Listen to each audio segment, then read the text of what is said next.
versículo de número 19. Se você abre no primeiro livro do Novo Testamento, Mateus, antes de Mateus é Malaquias, antes de Malaquias é Zacarias, e antes de Zacarias é Ageu. Mais fácil para você ali encontrar. Ageu capítulo 2, versículo de número 19. Ageu 2,19. É um dos profetas menores. É necessário que sempre diga sobre que é menor, não é porque é menos importante, é que o seu conteúdo era mais enxuto, digamos assim, né? Capítulo 2, versículo de número 19, diz assim, está ali na tela para você acompanhar, diz assim: porventura há ainda semente no celeiro? Além disso, a videira, a figueira, a romeira, a oliveira não tem dado seus frutos, mas desde esse dia vos abençoarei. Então veja, irmãos, a Bíblia Sagrada diz: ainda há semente no teu celeiro. Ainda, irmãos, você tem semente no teu celeiro, você tem bala na agulha, você tem energia, combustível ainda para queimar, né? Coloca para nós aqui na linguagem de hoje. Olha o que diz aqui na linguagem de hoje, esse mesmo versículo lá, ó. Mesmo que agora não haja trigo nos depósitos, mesmo que as parreiras, as figueiras, as romanzeiras e as oliveiras não tenham produzido nada, de hoje em diante eu os abençoarei. Então Deus falou, mesmo que a planta não está dando fruto, Deus vai continuar nos abençoando. Agora nós precisamos, irmãos, continuar servindo o Senhor, em o nome do Senhor Jesus. Filipenses capítulo 3, versículo de número 1. Vamos lá agora, Novo Testamento.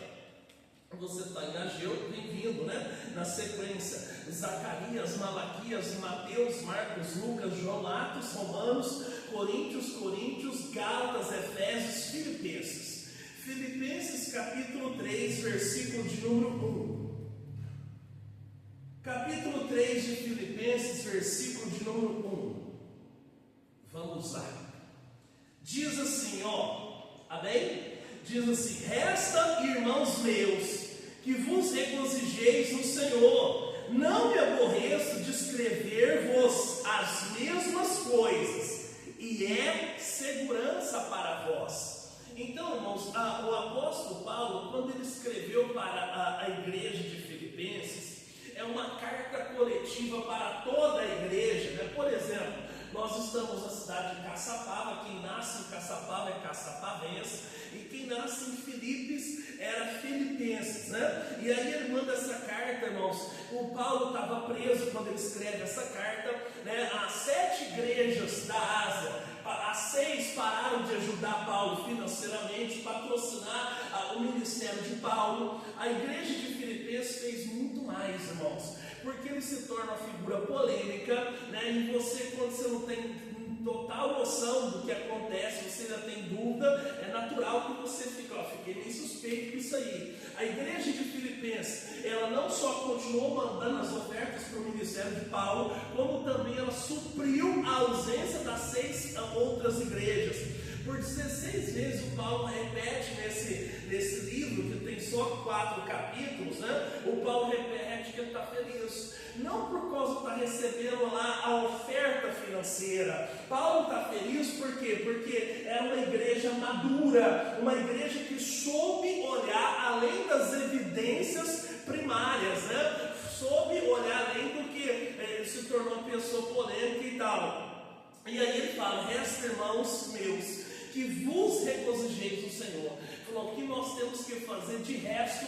Nós temos que regozijar, nós temos que nos alegrar no Senhor. Irmãos, você está alegre no Senhor? Às vezes a pessoa, irmãos, quando ela vai sair, por exemplo, da igreja, ela começa a dar sinais. Por exemplo, a pessoa, quando ela não está bem de saúde, o seu corpo começa a dar sinais. E às vezes nós somos pessoas simples, ou às vezes nós estamos tão envolvidos que nós não percebemos, né? Então acontece o seguinte, pessoal, nós temos que regozijar no Senhor. Ontem, por exemplo, nós tivemos um evento lá na cidade de Sumaré, um evento só para mulheres, 10.000 mulheres, irmão. Juntou do estado todo de São Paulo, levou para lá, né? Eu vi aqui a as fotos, as irmãs mandaram 70 e poucas fotos para mim, mais os videozinhos curtos, elas orando aqui antes de sair, foto dentro da van, cantando daqui até chegar em Sumaré. Aí esse evento lá começou, saímos daqui 10 da manhã, né? O evento começava às 2 da tarde, termina lá às 18 horas e vem embora, chega aqui em torno de 9 e pouca da noite. Então você vê o seguinte, irmãos, tem pessoas que você pode dar um pedaço do céu para ela nunca está bem, ela nunca está satisfeita, ela nunca está feliz, né? Então ele fala, nós temos que regozijar sempre no Senhor. Eu tive um outro estado, irmãos, que eu fui pastor, que teve uma reunião, pessoal, que eu fui, e aconteceu o seguinte, era até reunião de pastor, e sabe, naquele dia, irmãos, parece que eu senti, falei, poxa, o pastor, será que é também sem inspiração? O pastor está pregando uma coisa lá meio nada a ver, não tem nada a ver com o que está falando. Antes disso, o louvor estava cantando um hino meio triste, meio desafinado. Eu falei, meu Deus, como é que pode um negócio desse? Aí na hora da oferta, irmãos, eu falei, poxa vida, o jeito que ele pediu a oferta, parece que a igreja não precisa de doação. Aí, irmãos, vai entender, eu fui embora para uma igreja, aí no outro dia um colega me ligou, rapaz, mas que hino, cara, que canção, para aquilo que queimou no meu coração, eu chorei, porque eu tive a visitação de Deus naquele hino. Aí, irmãos, nós estamos conversando, o outro pastor também fala o seguinte, rapaz, essa mensagem falou comigo, é tudo que eu precisava ouvir, foi o que foi pregado ontem. Aí, irmãos, daqui a pouco o outro falou, rapaz, eu gostei do jeito que ele falou de oferta, porque o jeito que ele falou de oferta, cara, tocou no meu coração. Eu vi, irmãos, que naquele dia o problema do culto era eu. O problema não era o culto, o problema era eu. Eu estava, sei lá, distraído, desligado, desatento, né? Então acontece o seguinte, pessoal, aqui ele diz o seguinte, nós temos que regozijar, se alegrar no Senhor. Às vezes, irmãos, para a pessoa, ela fala, poxa vida, o que o pastor está pregando, isso aqui tudo já sei, Deus já falou comigo, isso aqui tudo já sei. Ou às vezes a pessoa começa aqui, olha que vai acabar isso aí, eu não vejo a hora de acabar, eu quero ir embora. Por quê? Porque a pessoa não tem prazer de estar na presença de Deus, ela não tem prazer de estar na casa de Deus, ela não tem prazer de respirar a obra de Deus. Então, pessoal, nós temos ministérios de homem que vence, de mulher que vence, para quê? Para nós lermos esse sinal e um segurar um, né, irmão? Me dá a mão, vamos caminhar junto. Eu quero te ajudar em oração para que você não leve a rasteira do diabo, né? Em nome do Senhor Jesus. Quantos têm tomado a rasteira do diabo? A pessoa estava firme. Poxa, pastor, que foi pastor da nossa igreja, ele tocava lá no altar, era um obreiro, era um porteiro, pastor, alguém que evangelizava, pastor, mas desviou. Eu fui pregar num centro de recuperação, tem uns 2 anos isso, aqui em Jacareí, né, no interior de São Paulo. Fui lá dar uma palavra lá com 80 homens, irmãos. Dava gosto de ver. Primeiro eles cantavam o hino, um livrinho da harpa para todo mundo. Aí nós fomos, porque a gente faz um trabalho social da igreja, levei até um psicólogo lá e tal. E aí, pessoal, eu falei, nossa, que trabalho bonito, que é uma chácara, né? Cada um tinha uma função, uma atividade, 3 cultos por dia. Aí passa-se 2 anos, eu falei, irmã, nós queremos fazer uma doação lá para o centro de operação. E como é que está o fulano, que era o diretor do centro de operação?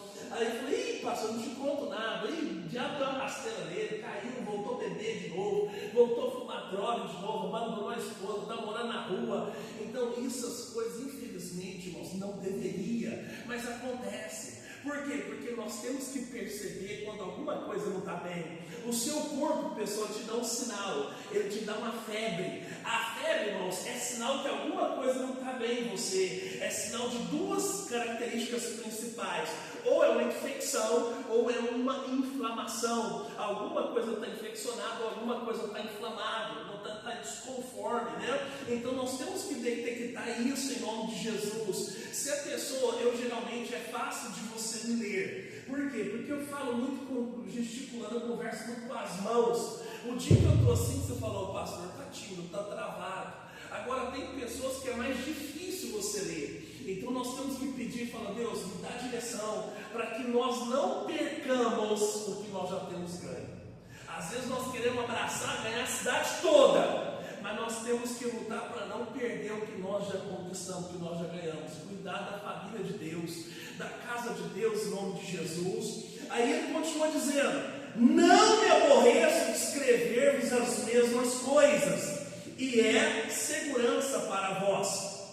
Então, ele disse: pessoal, eu não tenho nenhum prejuízo em escrever o que eu já escrevi para vocês, porque é segurança para vocês.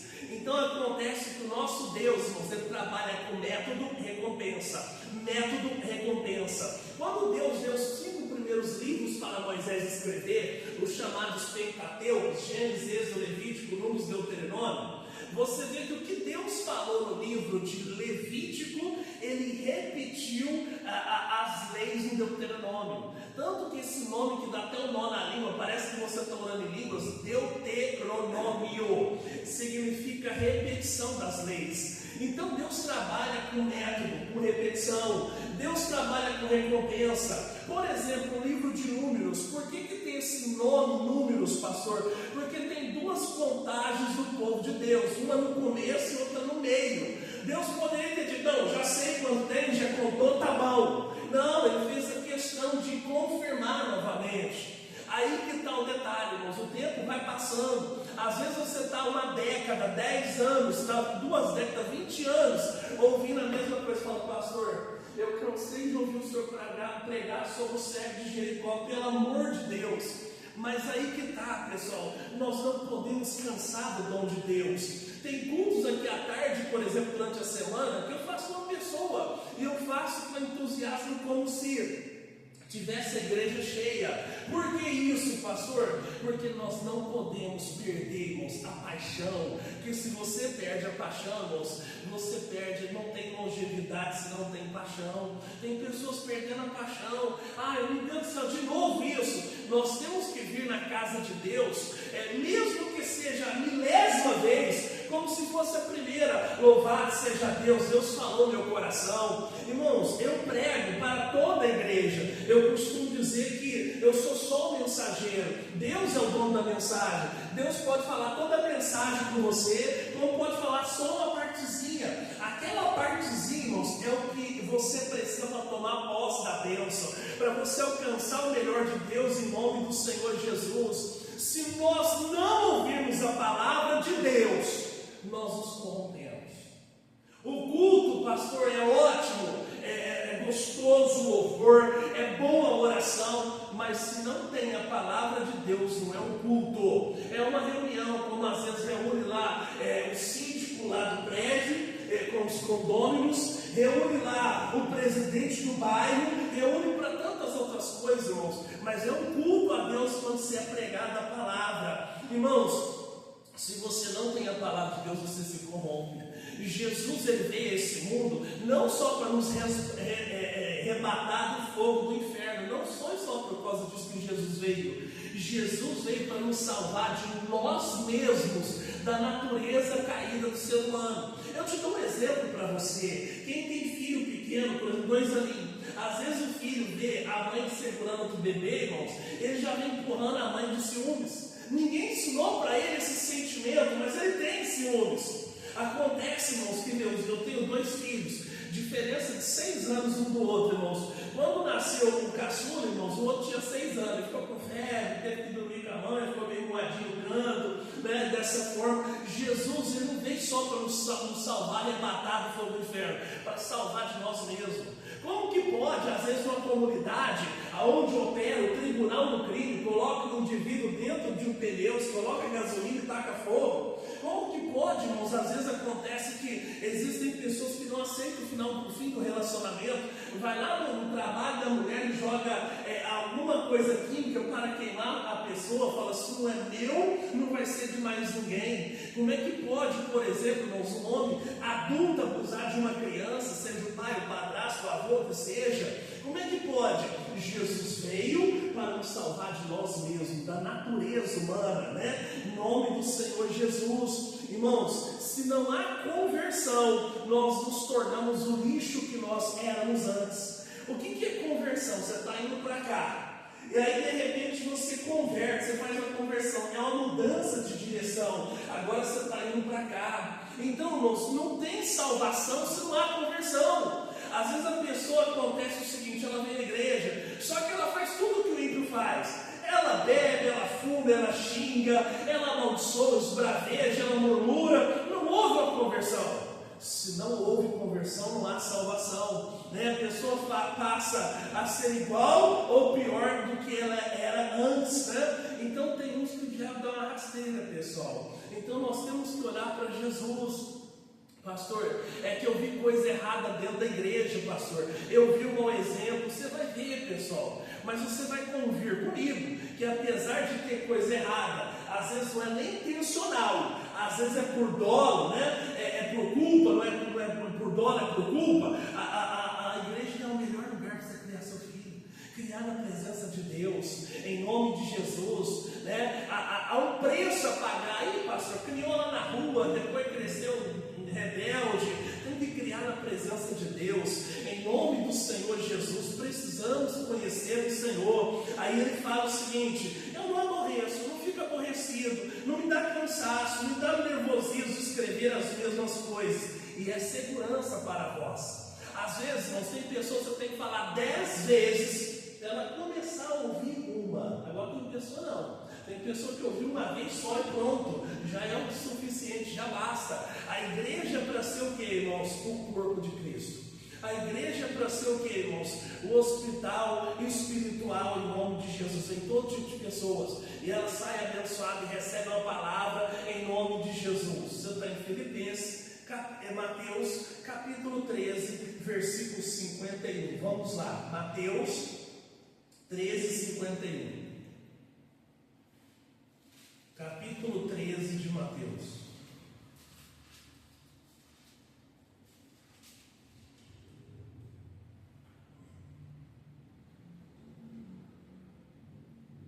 Diz assim: e disse-lhes Jesus: entendestes todas essas coisas? Disseram-lhe eles: sim, Senhor. Então, Jesus estava falando por parábolas. Por que Jesus falava por parábolas, pastor? É uma dúvida, uma curiosidade que eu tenho. Jesus não era um snob espiritualmente dizendo: vocês pecadores vão para os infernos. Não. Quando Jesus ele começa o seu ministério, no meio de uma religião oficial que era o judaísmo, Jesus começa um movimento que depois ficou conhecido como cristianismo, significa discípulo de Cristo, parecido com Cristo. Jesus começa a pregar em famílias ribeirinhas, comunidades ribeirinhas, famílias, pessoas de mente fechada, pessoas analfabetas, sem leituras, para escravos. Jesus começa a pregar para prostitutas, ele começa a falar para as pessoas, por exemplo, garimpeiros, e ele usava elementos que eles dominavam para poder entender o reino dos céus. Quando ele foi pregar, por exemplo, para a comunidade de pescador, ele disse: o reino dos céus é semelhante a você jogar rede, e você puxa, e você traz todo tipo de peixe. Você separa os bons, os ruins você joga fora, você guarda aqueles que estão dentro da medida, os que estão fora da medida você joga lá dentro do rio ou do mar para que eles cresçam mais, né? Então foi isso que Jesus falou quando ele pregou para os garimpeiros. Ele falou: o reino dos céus é semelhante a você achar uma grande pedra de ouro. Você vende tudo que você tem e você vai e compra aquele campo. Assim é o reino dos céus. E ele termina de falar e pergunta: vocês entenderam? E eles disseram: sim, nós entendemos, Senhor. Eles foram prontos para dizer: então entendemos. Aí no versículo 52, e ele disse-lhes: por isso todo escriba instruído acerca do reino dos céus é semelhante a um pai de família que tira do seu tesouro coisas novas e velhas. Deixa eu te explicar um negócio para vocês. O escriba era aquele que escrevia a lei, né? Tinha os pergaminhos e escrevia manualmente. O escriba era semelhante, se igualava o poder do poder legislativo. O poder legislativo dentro de um município é os vereadores. Os vereadores fazem leis dentro do território da sua comarca, da sua cidade, certo? Então, ele falou: o escriba, pai de família, ele tira coisas boas, coisas novas e coisas velhas. Eu lembro quando eu era dia eu estava lá, coisa boba de criança, né? Brigando com a minha irmã. Minha mãe falou o seguinte: vem cá, deixa eu explicar uma coisa, por que você não pode brigar com a tua irmã? Falou, vai lá e pega lá um graveto. Peguei um graveto, falou, agora você quebra. Aí quebrou. Aí falou, agora você volta lá e pega mais 10 gravetos. Peguei os 10 gravetos, falou, agora tenta quebrar. Viu que junto ele se torna mais resistente? Falou assim, olha, o negócio é o seguinte, um dia eu não vou estar mais aqui, nem eu, nem seu pai e tal, mas quem vai ficar próximo é a sua família. Então acontece que juntos eles são mais fortes. E às vezes o demônio usa isso, irmãos. Ele quer dividir a igreja. Por quê? Porque o reino dividido não prospera, não subsistirá. Então o pai de família tira coisas novas e coisas velhas. São essas anedotas, esses contos que ensina, que fala muito até dos dias atuais. Pode ter certeza disso. Tem coisas, irmãos, que Deus quer falar com você. A Bíblia fala, por exemplo, sobre o perdão, mas tem gente que tem dificuldade de perdoar. A pessoa fala, não, eu sou crente, paz do Senhor e Salvador Jesus Cristo. Então você fala, graça e paz, mas tem dificuldade de perdoar, irmão. Veja, irmão, se alguém me procura na igreja para reclamar do meu ministério, por exemplo, é que a pessoa conseguiu enxergar uma pontinha podre em mim. Ela conseguiu ver, às vezes, um descontentamento em mim. Ela conseguiu ver, irmãos, alguma coisa que eu não me agradei, entendeu? Por que ninguém reclama, por exemplo, dos nossos líderes, o pastor Jair missionário? Porque sabe que a pessoa vai tomar uma, irmãos, vai tomar uma bitelada grande. Por quê, irmãos? Porque a Bíblia fala que nós temos que honrar os nossos líderes, em nome do Senhor Jesus. E louvado seja Deus por isso. Nós não temos que emprestar o ombro para isso, para reclamação. Vem reclamar, você vai orar, irmão, você está precisando orar, vai falar com Deus. Irmão, se a vida ela está ofendendo você, se a vida está humilhando você, você às vezes precisa dessa humilhação, irmãos. Por quê, pastor? Porque às vezes você está muito exaltado, precisa baixar a bola um pouco, né? No nome do Senhor Jesus, para não perder a salvação. Tem funcionário, irmãos, que ele joga bola com o patrão, vai pescar com o patrão, se torna íntimo do patrão. Aí daqui a pouco, irmãos, acontece o seguinte, ele acha que ele pode chegar atrasado na empresa. Por quê? Porque afinal de contas, onde você estava jogando bola comigo? Você é meu amigo, cara. Então acontece o seguinte, toda intimidade gera desprezo. Nós não podemos perder o temor ao Senhor. Eu preciso ser íntimo do Senhor, mas eu não posso ter desprezo. Em nome de Jesus. O recado, cuidado com o recado que você dá. Por exemplo, o culto começa às 18. Não é recado para ninguém, perdão, é o seu caso hoje. A pessoa ela chega às 6h30. Ela está dando um recado seguinte: eu não quero estar nessa reunião. Entendeu? E acontece que as pessoas são muito importantes porque eu quero ser notado, eu quero chegar atrasado e ser notado. Deixa eu dizer uma coisa aqui que é importante na reunião: é o Senhor Jesus. O culto não é para você, o culto não é para mim, o culto é para Deus. Você teve essa semana, você trabalhou, correu, ajudou. Hoje você veio para se doar para Deus, em nome do Senhor Jesus. Amém, pessoal? Então acontece o seguinte, não tem gente assim com Deus, acha que pode dar o dízimo quando quiser. Não, pastor, é o seguinte, às vezes hoje tem uma infinidade de igreja que tenha mais igreja do que boteco, né? Em nome do Senhor Jesus. Mas nós temos que estar, irmãos, por causa de um legado, de um chamado. Ah, pastor, se te oferecer mais dinheiro, o senhor sai do ministério, o senhor vai para outro ministério. Então tem muito isso, infelizmente. Não, eu não concordo muito com certa coisa, eu não dou dízimo, então vou trocar de igreja, porque lá ninguém me conhece, eu fico lá um tempo sem dar dízimo, daqui a pouco o Espírito Santo localiza a pessoa lá. Aí ela acha que já não está bom, ela acha que ela já tem que trocar de igreja novamente, daqui a pouco ela já rodou as igrejas, tudo não para em lugar nenhum. Aí se torna, sabe o que? Ovelhas sem um rebanho, sem pastor, se torna os desigrejados. Como se diz, eu sou uma ovelha sem igreja. Na verdade é um rebelde, irmãos. Me perdoe a sinceridade, porque não aceita ser discipulado. Como que eu quero discipular se eu não sou discipulado? Eu só posso dar o que eu tenho. Às vezes tem algumas pessoas da minha equipe, por exemplo, eu coloco na mão de um garoto, mexer com o negócio de tecnologia, ele destrincha e está na frente. Se eu colocar isso na mão de uma senhora que não entende, que não domina, vai ficar nervosa, agitada. Todo despreparo, ele traz um certo nervosismo. Quando você não domina uma área, você fica nervoso, está entendendo? Então acontece o seguinte, pessoal, nós temos que buscar a bênção de Deus. Não, eu dou quando eu quiser, pastor. A obra não é feita quando você queira. Quem faz o que gosta, presta atenção numa coisa, não, é criança, que brinca, que não tem compromisso, responsabilidade. A função de uma criança tem o período que ela tem que brincar, para ela crescer, né? Quem faz o que gosta é criança e morador de rua, noiado, que ele faz o que ele gosta. Aí ele dorme quando ele quer dormir, ele acorda quando ele quer acordar, ele está lá virado do giraia. Às vezes a gente vai entregar marmita, né? Aqui em Caçapava especificamente ainda não fui, mas tem muitas igrejas que eu fazia esse trabalho, e aí acontece, tem uns que falam assim, ô pastor, eu estou comendo rápido aqui, o senhor não me leva mal não, porque já faz dias que eu não como a comida sólida. Então quando ele quiser comer, eu como, manda alguém dar. Quando ele toma banho, quando ele quer, irmãos.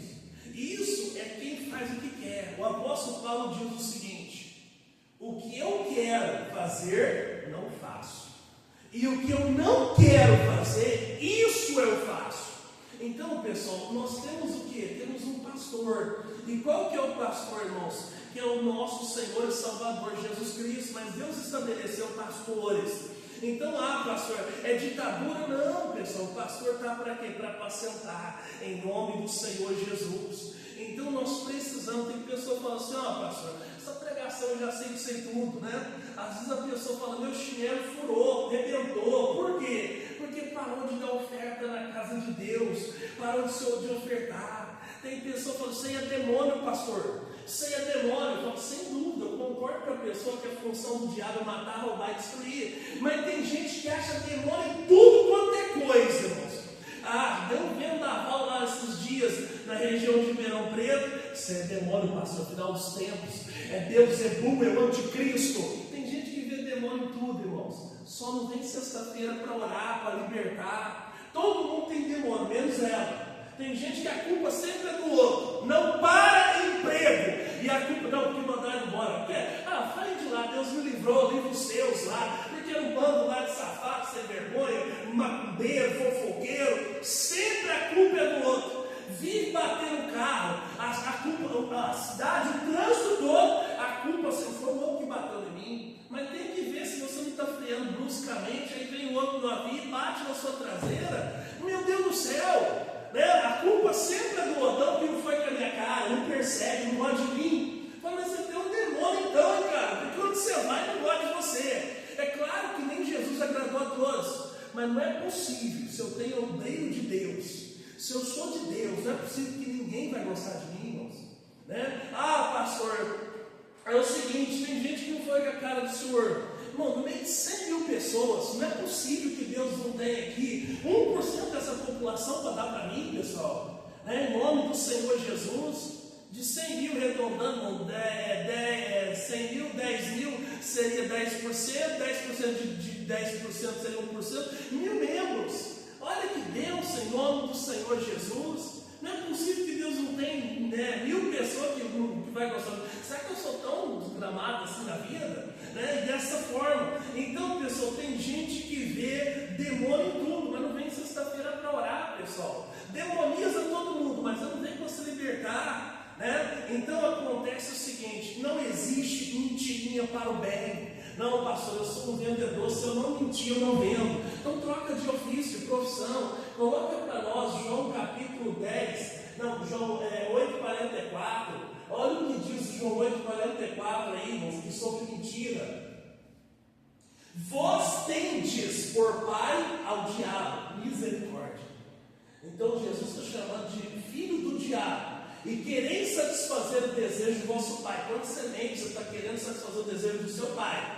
Aí Jesus começa a destrinchar. Ele foi homicida desde o princípio, não se firmou na verdade, porque não é verdade nele. Quando ele profere mentira, fala do que é próprio, porque é mentiroso e pai da mentira. Então, pessoal, quando conta a mentira, pessoal, olha aí, olha de quem que a pessoa é filha.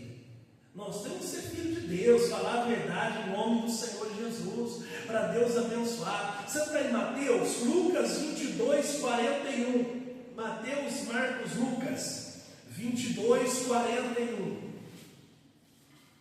Capítulo 22, versículo 41.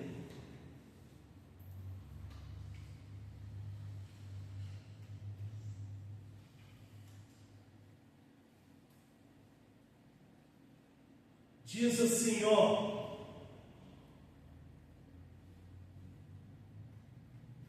e apartou-se dele cerca de um tiro de pedra, e ali pondo-se de joelhos, orava.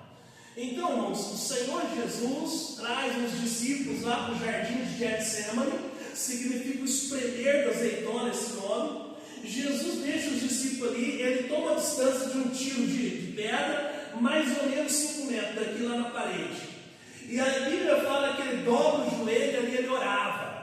Qual foi a oração de Jesus? Versículo 42, dizendo: Pai, se queres, passa de mim esse cálice. Ponto e vírgula, dá uma paradinha aí. Jesus estava orando, Senhor, ele estava pressentindo a agonia que ele passaria na cruz. Sabe o desespero tanto, irmãos, que o seu suor tornou-se em gotas de sangue? Jesus estava, Senhor, me livra dessa. Ele estava pressentindo, estava chegando o momento dele passar na cruz. Me livra dessa, Senhor. Ele veio para essa função. Tudo que Jesus fez, os milagres, ele veio para este momento, para morrer na cruz em nosso lugar, em meu favor, em seu favor. Ele fez oração: Senhor, livra eu dessa, tira eu dessa. Aí ponto e vírgula. Aí Deus deve ter falado com ele, irmãos, porque aí ele muda a sua oração: todavia não se faça a minha vontade, mas a tua. Tem gente, irmãos, que a maneira da sua criação foi mimado. A pessoa é o seguinte, ela foi criada como um reizinho. Quem manda é o menininho, é a menininha. Então a pessoa, às vezes, ela não pegou. Toda criança, o egocentrismo da criança é muito forte. Chega uma visita em casa, vem a criança andando com velocímetro, porque ela quer mostrar o brinquedo dela, ela quer ser o centro das atenções. Né? Então, acontece que nós vamos crescendo, nós vamos perdendo esse egocentrismo. Só que tem pessoas que não perderam ainda, irmãos. Por quê? Porque a última palavra do menininho, da menininha, manda no pai, manda na mãe. Eu estou triste, vocês têm que estar tristes comigo. Eu estou rindo, você tem que rir comigo. Aí acontece que quando namora é pior. Por quê? Porque namora, aí leva a namorada lá para casa. Aí de repente, às vezes não dá certo esse período de namoro para conhecermos. Ele quer que a família, ou ela quer que a família toda brigue com a moça. Não, se torna vínculo de amizade, né? Você não tem que ser mais amiga dela, não tem que ser mais amigo dele. Por quê? Porque agora nós não estamos mais juntos. Você fala: mas caramba, meu, o problema é teu, né? Dessa forma, não tem que ter. Por causa de você agora, eu tenho que privar de algumas coisas. Então, veja o seguinte, irmãos. Jesus, quando o Senhor falou para ele, falou assim: não se faça a minha vontade, mas a vontade de Deus. Tem gente, irmãos, principalmente essa nova geração agora, não aceita ser contrariado. Você fala um não, irmãos, às vezes ele não tinha vida, mas você percebe que dentro está te amaldiçoando. Desgraçado, sem vergonha, que droga, desgrama. Está entendendo? Não aceita ser mandado. Olha que exemplo de Jesus, versículo 43. E apareceu um anjo do céu que o confortava. Deus mandou ter um anjo: ó, meu filho, sinto muito de dizer, mas você foi aí para isso. O anjo chegou lá e falou: ó, Jesus, está chegando a hora. Não faça a vontade sua, faça a vontade do Pai que está no céu. Tem pessoas que às vezes têm vontade de partir a cabeça. Vontade dá, né? A Bíblia fala: irai-vos e não pequei. Não põe só sobre a sua ira. Eu tenho vontade de torcer o pescoço de às vezes tem hora, pastor. Vontade dá, irmãos, mas eu não quero fazer a minha vontade, né? Em nome de Jesus. Para nós finalizarmos, volta lá em Filipenses, onde você começou, capítulo 3, versículo 8 agora. Filipenses 3, 8. Gálatas, Efésios, Filipenses. Diz assim: e na verdade tenho também por perda todas as coisas, pela excelência do conhecimento de Cristo Jesus, meu Senhor, pela qual sofri a perda de todas essas coisas, e as considero como escória, ali fala como esterco, né? Para que possa ganhar a Cristo. Então deixa eu te explicar uma coisa. Você sabe da história da conversão de Saulo de Tarso, que se tornou Paulo, né? Ele fazia parte do Sinédrio, e naquela época, para fazer parte do Sinédrio, você tinha que ser casado. Então, irmãos, quando Paulo vem com o Evangelho, não fala da esposa de Paulo. Tanto que em Coríntios ele fala, seria bom que os homens fossem como eu, não tocassem mulheres. Mas aí depois ele termina dizendo, mas por causa da prostituição, cada um tem a sua mulher, cada um tem o seu marido. O capítulo 7 de 1 Coríntios vai falar sobre o casamento. O solteiro cuide como agradar o Senhor, e o casado como agradar a esposa, como agradar o marido, né? Para que não vive em conflitos. Então, mas o Paulo foi casado, porque ele fazia parte do Sinédrio e tinha que ser casado. Era uma condição para você ser parte lá do Sinédrio. E o Paulo não só perdeu isso, irmãos. O Paulo era de origem, a sua mãe judia e o seu pai romano. O homem tinha dupla nacionalidade, o homem tinha 2 faculdades, o homem falava 4 idiomas. E aí ele diz o seguinte: na verdade, tem também por perda todas as coisas. Sabe qual que é o nosso problema? O nosso problema, irmãos, é que nós ainda temos sonhos. Pastor, eu não entendi. Nós temos alvos ainda, metas. Eu não entendi, pastor. É pecado ter sonho? Depende, irmãos. Se os sonhos seus estão na palavra de Deus, corre atrás, em nome de Jesus. Agora, se é sonho que atravessa a palavra de Deus, fuja disso. Será que vai dar tempo, pessoal? A Bíblia fala em Eclesiastes capítulo 3, que todas as coisas têm o seu tempo determinado por Deus. Tem coisa que não vai dar tempo mais para você. Tem coisa que não vai dar tempo mais para mim. O que nós temos que fazer, irmãos, é aproveitar o tempo. É não desperdiçar o tempo. Eu costumo dizer para os obreiros que nós somos escravos de orelha furada. O que é isso, pastor? A Bíblia fala no livro de Levítico que quando um escravo era alforriado pelo seu senhor e ele podia ir embora. Só que se ele tivesse esposa e filhos lá trabalhando para esse senhor e ele resolvesse ficar, ele ia ter uma pequena ajuda, um pequeno salário, e tinha que furar a orelha. Por quê? Porque ele não era mais escravo, ele era escravo de orelha furada. Nós somos, irmãos, escravos do nosso chamado. O que você vai responder para Jesus? Pensa por um minuto. A Bíblia fala que todo joelho vai se dobrar, toda língua vai confessar que Jesus Cristo é o Senhor para a glória de Deus. Pensa por um minuto. Vai chegar a sua vez, aquela filha indiana, você vai ter que dobrar o joelho. Jesus perguntar para você: Souza, meu caso, você seguiu os meus planos? Ou você seguiu os seus planos? Você seguiu os meus sonhos que eu tinha para você? Ou você seguiu os seus próprios sonhos? Tem pessoa que fala: sonho não tem preço, pastor. O Brasil, país do futebol. Vou citar um exemplo para você. Às vezes nós vemos menos de 1% dos atletas que joga na Europa, que ganha não sei quantos milhões de salário, e o garoto se envaidece por isso. Eu vou jogar por baixo. Tem mais de meio milhão de jogadores que saem do Piauí para jogar no Mato Grosso, sai lá do Amazonas para jogar em Santa Catarina, e às vezes, irmãos, garotos que deixam a esposa, filho lá com a sogra ou com a mãe, que vai dormir, irmãos, debaixo da arquibancada do estádio, nesse frio, em situações precárias. E às vezes acontece o seguinte, irmãos: toma banho lá com água fria de borracha de mangueira por causa de um sonho. Só que aí acontece o seguinte, irmãos, coloca para nós ali 2 aos Coríntios capítulo 2 versículo 12. Eu poderia falar da música. Quantos têm o sonho de ser cantor, compositor? Irmãos, o sonho. Qual que é o seu sonho? Por que você quer ser jogador? Não, porque eu quero ganhar milhões, eu quero ter um monte de namorada. Então esquece. Para que você quer ser um político? Não, porque eu quero ter dinheiro. Para que você quer ser cantor? Eu quero ganhar dinheiro.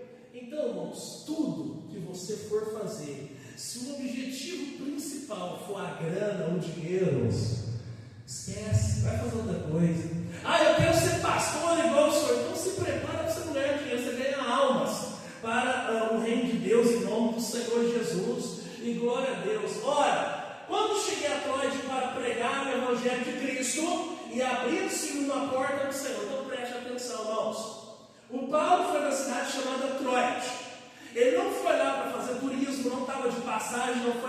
emprego, não foi transferido para lá, não foi visitar parente, ele foi lá para o quê? Pregar o Evangelho de Cristo e abrindo uma porta do Senhor. Então preste atenção, se Deus abre a porta para você, irmão, você só tem o trabalho de entrar por ela, porque a porta foi aberta para Paulo. Versículo 13: não tive descanso no meu espírito, porque não achei ali meu irmão Tito, mas despedindo-me deles, parti para a Macedônia. Aqui o Paulo foi um covarde.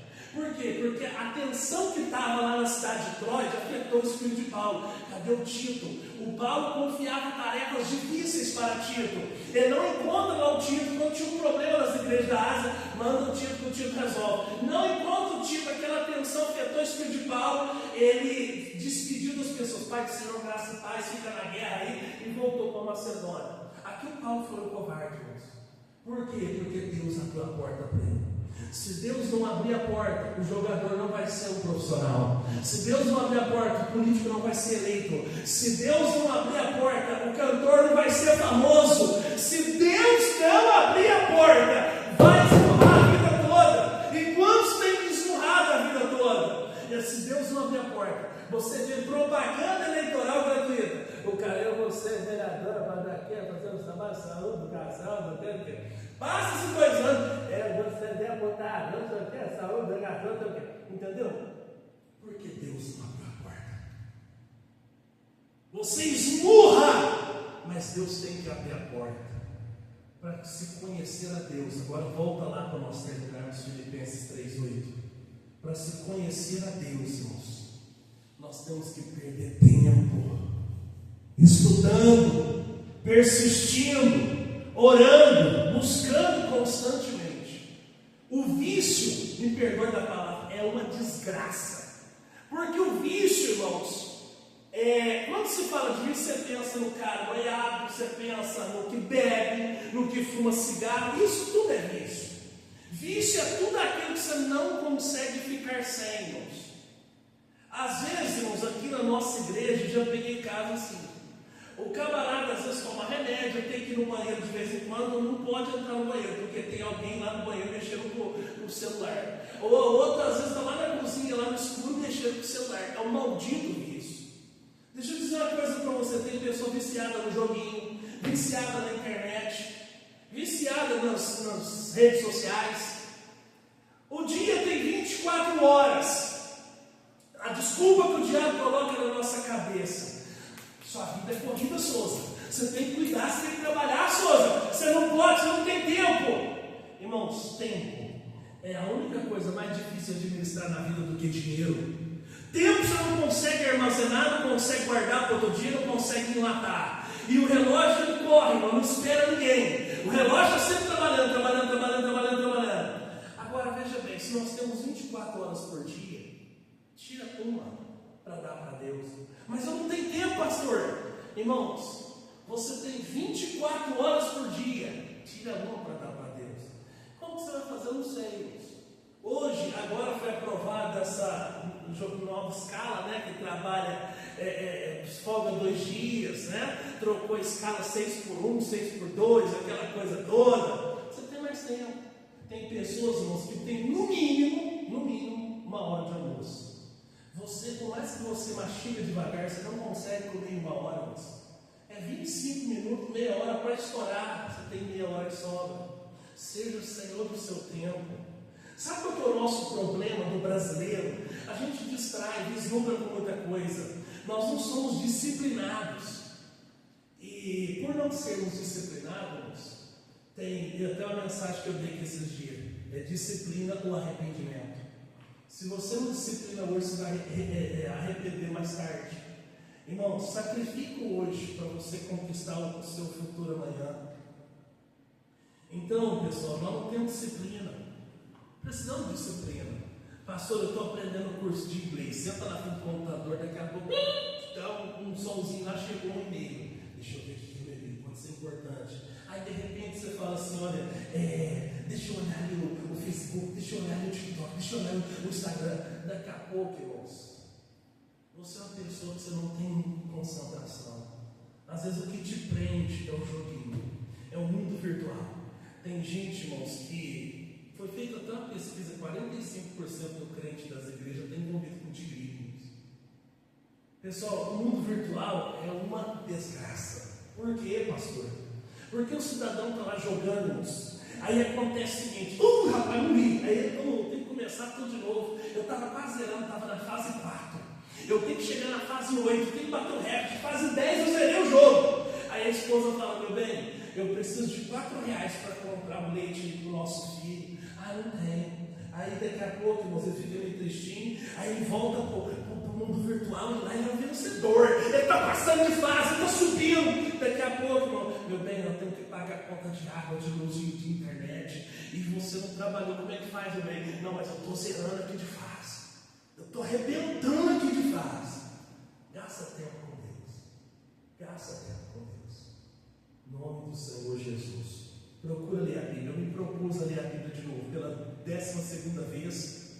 7 capítulos todo dia. Se você ler 3 capítulos em um ano, você leu a Bíblia toda. Se você ler 6 capítulos em 6 meses, você lê a Bíblia toda. Põe no seu coração e fala: eu vou ler. Em nome do Senhor Jesus, eu vou persistir, né? Eu vou estudar. A busca tem que ser constante, irmãos. Provérbios diz: se os homens buscassem mais a Deus do que busca dinheiro, seria mais rico. Eu falei para você que é o último, mas coloca para nós capítulo 3, Provérbios capítulo 3. Olha o que diz o capítulo 3, eu vou ler aqui, irmãos. Capítulo 3, Salmos, Provérbios. Capítulo 3, versículo 4. Versículo 1: filho meu, se aceitar as minhas palavras e guardar contigo os meus mandamentos. Então eu tenho que aceitar a palavra de Deus e guardar o mandamento. 4: e como a prata buscares, e como a tesouros escondidos a esquadrinhares, então entenderá o temor do Senhor e achará o conhecimento de Deus. Pessoal, tem uma série na nossa TV, no Discovery Channel, que é a série do Febre do Ouro. Eu não sei se você acompanha a série do Febre do Ouro. O cara, irmãos, ele vai lá para o Alasca, irmãos. O cara fica privado da sua família, dormindo em trailer durante 5, 6 meses. E aí grava a série. O cara gasta milhões, irmãos, todo dia em combustível, mão de obra, para no final da semana garimpar o ouro. Ô pastor, com o preço que está o ouro, vale a pena. Se não valesse, não gravaria a série, né? Não teria esse monte de gente lá garimpando. Mas se a pessoa garimpasse a palavra de Deus, versículo, ela seria muito mais rica se ela tivesse um garimpo próprio. Capítulo 8 aqui, eu vou orar com você. Capítulo 8, versículo 18. 8, 18, Provérbios. Riquezas e honra estão comigo, assim como o bem durável e a justiça.